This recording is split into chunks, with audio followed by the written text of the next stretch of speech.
Hello, welcome back to Reading Success Academy. I'm Paula Smith, and I am glad you're here for some more word attack practice. We have a multi-syllable word today with a special ending that we're going to decode. And whether you know this word or not, I want you to look at this word as if you were not familiar with it. I'm going to show you how to sound out this word even if you've never seen it before. Now let's get started with that. I'm going to go ahead and get you to where you can see my slide and today's word. Here we go. All right. The first thing I notice about this word is that it has the special ending shun. Shun does not sound out just right. That's why we call it a special ending. And I'm going to give this a little bit of color. What I like to do with special endings is I'll draw a rectangle around it. And that way, when I'm sounding out the rest of this word, I know that when I get to this part, I don't have to sound out every single letter. I'm just going to say the special ending and move on. All right, next thing I'm going to do is I'm going to look for two or more letters that work together to make one sound. Now that could look like maybe a vowel team like EA, or maybe it could be TH, how those work together to make one sound. It could be IGH or EIGH or any of those groupings that have vowels and consonants together where you make one sound, but there are actually 3 or 4 letters that represent it. That's what I'm looking for next. So first step is look for special endings. Next step is to look for 2 or more letters that work together to make one sound. Now, I don't see any combinations that normally work together, so that means I'm going to start sounding out from the beginning of the word, and I'm going to sound this out until I think I have a chunk. A chunk is part of a word that has one vowel sound in it.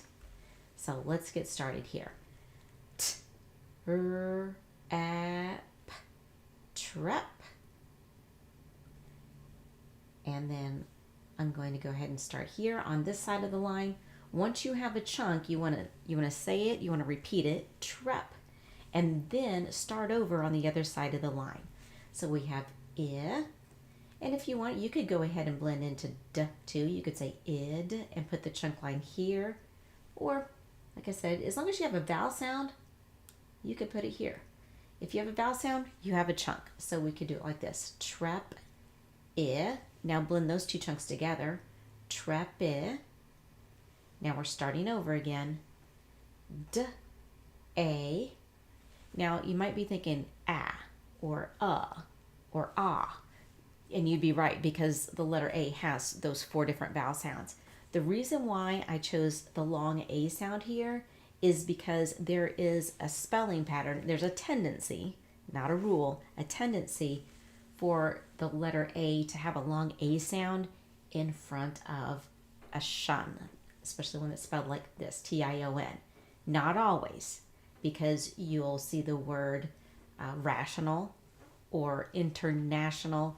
In those words, the A has an A sound, but in way more words, it's an A sound right before a shun. So always try long A first, and if that doesn't work, then try A. And that's what you always want to do if you sound out a word and it doesn't sound quite right. Look at the vowels and see which ones you want to try changing first. Okay, so we have D, A, blend it together, day. Now we're going to blend it with the first 3 chunks we already know.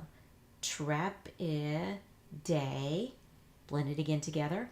Trepidation. And we already know this is shun, right? Trepidation. Trepidation.